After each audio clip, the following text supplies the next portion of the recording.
বাঙালিদের প্রিয় কচুরলতি। ও বন্ধুরা, আপনারা সব ভালো আছেন তো? গদ্যময় জীবনের একটি নতুন ব্লগে আপনাদের সবাইকে স্বাগত। আজ বানাবো কচুরলতি ভাজা। প্রথমে কচুরলতি ছুলে কেটে ধুয়ে নিয়েছি, তারপর নিয়েছি পেঁয়াজ কুচি, রসুন আর কয়েকটা কাঁচা লঙ্কা চেরা। এদিকে কড়াই বসিয়ে দিয়েছি, এবার তেল দিয়ে দেবো।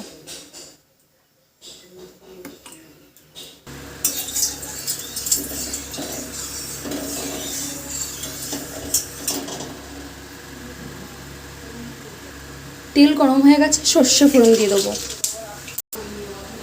এবার দিয়ে দেবো কয়েক কোয়া রসুন, তারপর দেবো পেঁয়াজ কুচি,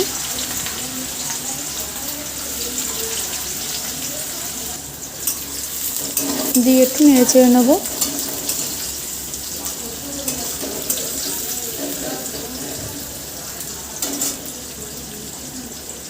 তারপর দিয়ে দেবো লবণ 1 চামচ, একটু হলুদ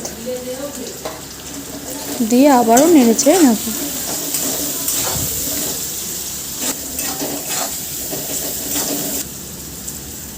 পেঁয়াজ রসুন একটু নরম হয়ে এসছে, এবার কচুরলতি দিয়ে দেবো।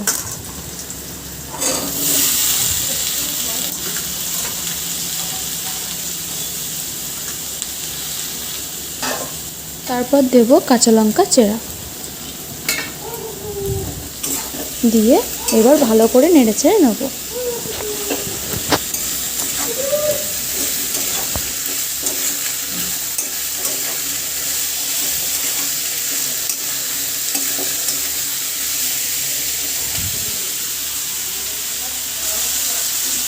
একটু ধৈর্য নিয়ে ভাজতে হবে, ভাজা ভাজা হলে বেশ ভালো লাগে খেতে, নালে নাল নাল লাগে, ভালো লাগে না অতটা।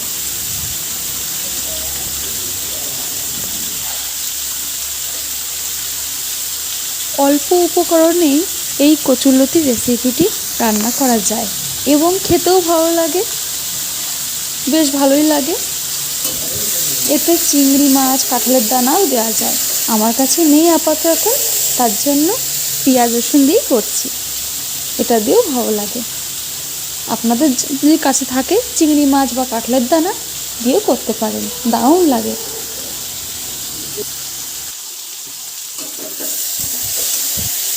আপনাদেরও কি আমার মতন কচুরলতি খেতে ভালো লাগে? তাহলে কমেন্ট করে জানাবেন কিন্তু।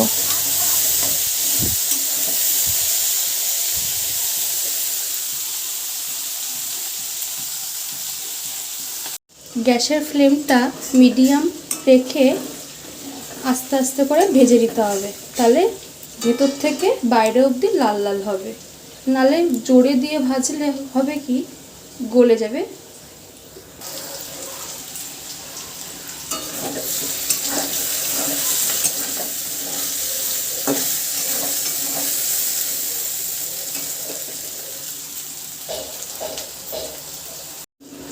যাদের কচুরলতি খেতে ভালো লাগে না, তারা এইভাবে করে খেয়ে দেখবেন, আশা করি ভালো লাগবে। আমার তো বেশ ভালোই লাগে কচুরলতি।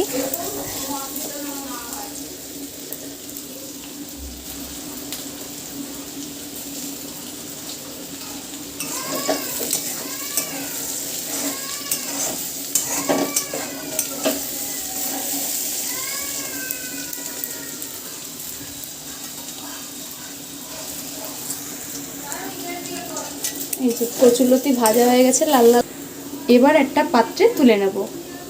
রেসিপিটি ভালো লাগলে লাইক করবেন, কেমন লাগলো কমেন্ট করে জানাবেন, শেয়ার করতে ভুলবেন না কিন্তু। আর নতুন থাকলে সাবস্ক্রাইব করবেন অবশ্যই। টাটা বাই বাই, আজকের মতন এই ভিডিওটা এই পর্যন্তই। পরের দিন আবার নতুন